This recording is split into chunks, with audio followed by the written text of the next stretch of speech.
Beijing has moved tons of military equipment into Tibet, reports the mouthpiece of the Chinese military. The PLA Daily has claimed that the equipment may have been moved during the current phase of the live fire drills in Tibet. The area of exercise in Tibet is where the drills are taking place. This is the region of the south of the Brahmaputra. The equipment, the PLA Daily said, was in areas close to the Kunlun mountains nearby. The paper did not specify what kind of equipment had been moved. There are various reports, unconfirmed as we said, although there is the hint that it may be more than what the military really needs for these exercises. The current round of exercises involved mechanized infantry and rocket artillery. Also, reportedly tanks and armored vehicles and, of course, logistics elements. Exactly why the paper came out with these details was not clear, but it could have been published with an eye on the current standoff with India on the Doklam Plateau in Bhutan. The insinuation probably being made that if necessary, China had the equipment ready to hand in the event of a standoff, if a standoff were to be, the standoff were to be escalated. Retired Indian Army officers who have served in the Sikkim-Bhutan region are puzzled at the level of aggression being shown by China in terms of its media coverage and the official declarations coming from the Foreign Ministry. Even at the height of the 3-week standoff at Daulat Beg Oldi, 4 years ago, in fact, there was no propaganda barrage from Beijing. The sense is that China may not have anticipated India reacting in the manner that it did. China may have got accustomed to India reacting in a low-key, unassertive manner. It did not happen this time, relying entirely on diplomacy. But India rushed troops to the Doklam Plateau. It stopped the Chinese road construction party and beefed up troops as China hardened its stand. The Indian response also comes at a time when Beijing is challenging Delhi in its South Asia turf. It has secured facilities for its naval vessels, including submarines in Sri Lanka. It is beginning to make inroads into Nepal. It has reportedly leased an island on the Maldives. It's important to note that all three countries have remained silent on the month-long standoff, even though they have long-standing cultural and other ties with India. Sri Lanka, for one, has taken huge loans from China, which it is unable to pay. The Chinese are making huge investments in the Maldives. The present Nepalese government is hopeful of massive Chinese investment in building their infrastructure. Compromised by their financial and other dealings with the Chinese, they've remained on the fence, even though they're aware that the Chinese aid could be at the cost of their own political and economic independence.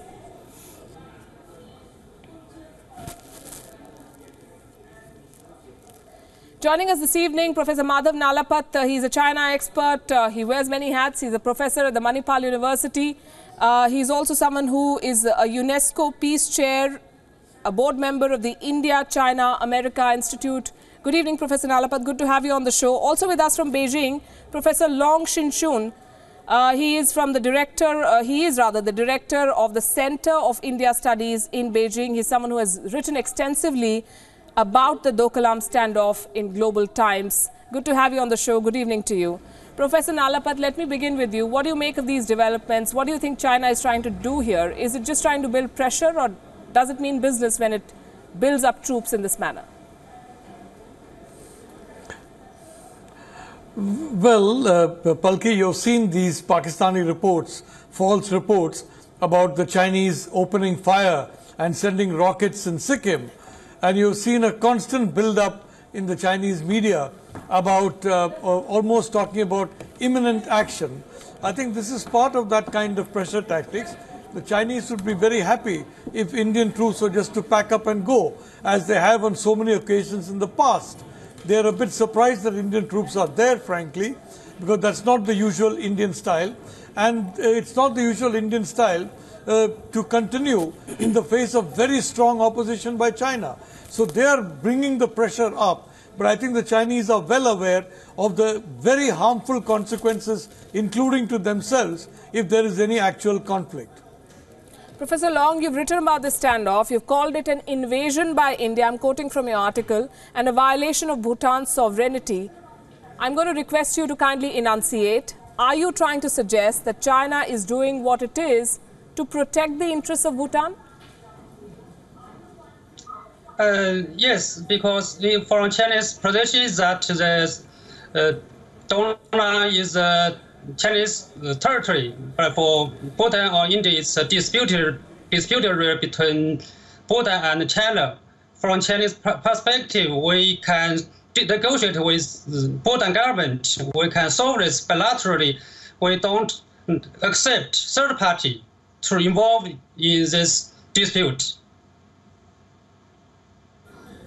Professor Nalapa, do you agree with this? Does this posturing not expose not just China's territorial ambitions, but also its insecurity? It's saying that the West is using India to counter China.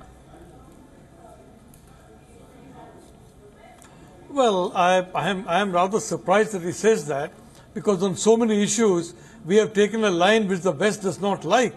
And even very recently, for example, there was a lot of effort to get Australia to join the Malabar exercises. India said no. So I am really surprised that this allegation is being made. But I just want to make the point, quite frankly, that so far as Bhutan is concerned, it's been a treaty ally of India for a very long time. And therefore, it is only natural that when its territory is invaded, so to speak, by a foreign army, India would help that. This is essentially Bhutanese territory that we are talking about, which the Chinese claim to be theirs. Now, tomorrow the Chinese claim the whole of Bhutan, then they'll send their troops into the whole of Bhutan. The fact is that there is an agreement between Bhutan and China for talks. And this is basically preempting those talks by changing facts on the ground through military force. I'm used to this kind of activity from America. I'm surprised that the Chinese are resorting to it. Professor Long, do respond, please. Yes, but we can respect the close relations between Bhutan and India. If India want to support Bhutan, my suggestion that India may stand behind Bhutan, not in front of Bhutan, and to interrupt the negotiations between China and India. As Professor Larapad mentioned, actually in China, any serious scholars, China-India relations studies, we don't believe that India will work together with US, Australia, Japan to fight to counter China. We think China-India relations we can have so many common ground. We can work together. We don't believe. We believe India's alignment, non-alignment diplomacy. So maybe some social media, some other media talk about that India or work together with US and Australia, Japan to fight against China. But serious Chinese government and serious scholars don't believe that. Professor Nalapat, what is different in this dispute, among other things, is the fact that there is a very pronounced media offensive in China, and the government is doing precious little to counter it. I'm going to quote from Professor Long's article. Even if India were requested to defend Bhutan's territory, this could only be limited to its established territory, not the disputed area. Otherwise, under India's logic, if the Pakistani government requests, a third country's army can enter the area disputed by India and Pakistan, including Indian-controlled Kashmir. Where do you think this is coming from? I know that this is not the government, but most of these papers are government mouthpieces. Is this an attempt by Beijing to test the waters to see how far it can push India? Well, I'd like to tell my Chinese friend that today China is making $51 billion of profit from India, from trade with India. That can go to $100 billion in 3 years' time, because there is no doubt there is a lot of complementarity between what China can supply and what India needs to buy. And a lot of Chinese products are low priced and they are now becoming high quality. Well, now, is he going to risk all that for, frankly, something which is not intrinsic to the Chinese interest? I am surprised at the hysteria and warmongering of some of my academic friends on this issue. You will think that this is opposite the Taiwan Straits, or this is opposite Japan. This is in a corner of China where there is no threat whatsoever to China as a country. I mean, if anybody were talking of an invasion of China, they would certainly not talk from this region. On the other hand, it is very crucial to the defense of India. We are talking of the chicken's neck. We are talking of the northeast. We are talking of Calcutta. All these areas can be put at risk from this area. So this area is of immense security importance to India and a marginal security importance to China, which is why I am really surprised that ordinarily logical Chinese experts are talking this language. And may I say frankly, if China is already involved with Pakistan, if they want to get involved in Pakistan jihad, with Pakistan terrorism, with Pakistan Wahhabism, then please tell the world that China is supporting the kind of army, the kind of jihad, the kind of Wahhabism that the Pakistan army is supporting when China says it is anti-Wahhabism and is fighting terror. Professor Long, we know that it is in neither country's interest, neither economically nor politically, to escalate this. So we're trying to understand where all of this is coming from. Why is China doing what it is? Would you agree that it's behaving a little irresponsibly for the big country that it is, that it's provoking India unnecessarily, while the Indian government, Delhi has been talking about resolving issues through dialogue? China is responding with live fire drills. Yeah, by this chance, I want to clear my opinion on Global Times. The article wrote by me on Global Times. This not mean I didn't propose or suggestion to Chinese government that Chinese troops may enter into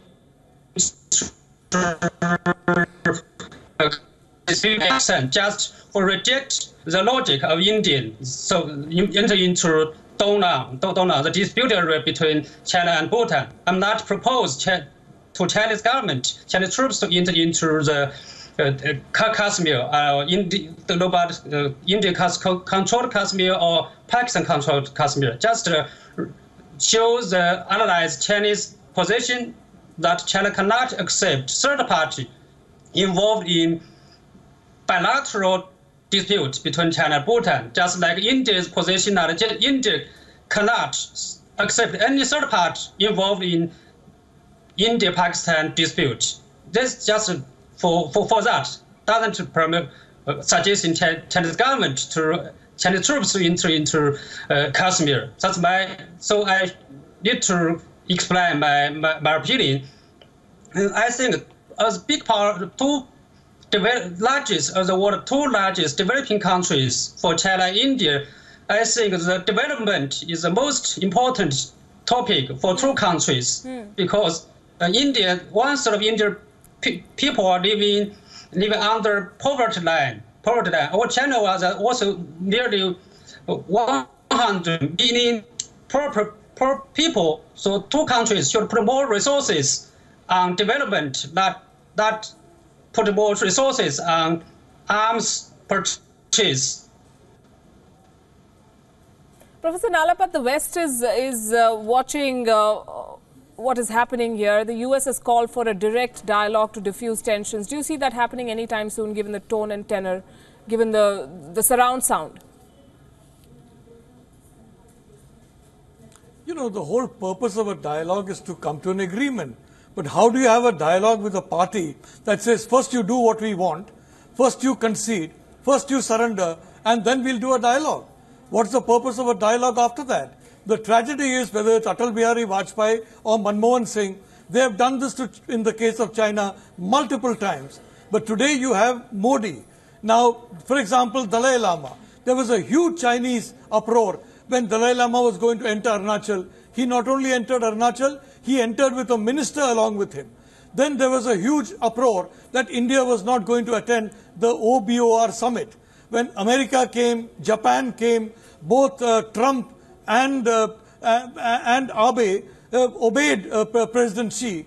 The people in China thought that India would send somebody. We did not send somebody. And now this has happened. The fact is, we now have a Prime Minister who is going to stand up and be counted, and who is strong in his willpower and his confidence in the Indian people, as the Chinese leadership is in the Chinese people. I want to remind my friend from China that this kind of talk only plays into the hands of America. If China continues this aggressive rhetoric, what is going to happen is India is going to go more and more as a military ally of America like Japan. And if that happens, that is going to have very severe security impact on China. So for taking a little bit of ice in a corner of China, which is absolutely valueless to China, in the corner of a border of China, why are they putting at risk so much? I frankly don't understand it, except that in my opinion, the generals in Islamabad are basically telling the generals in Beijing to create a situation where India and China will become enemies and they will fight each other. Professor Long, my final question to you is this evening. Do you see this being resolved anytime soon? Is this about China worrying about what India is trying to do? Is it about President Xi Jinping's domestic constituency? Where is all of this coming from? I end with where I started. And do you see talks, do you see de-escalation anytime soon? De-escalation, I think, is very necessary. It's an urgent issue for two countries to work together to de-escalate the situation. I think China don't want a war with any country, especially we don't want any war we don't want a China-India war.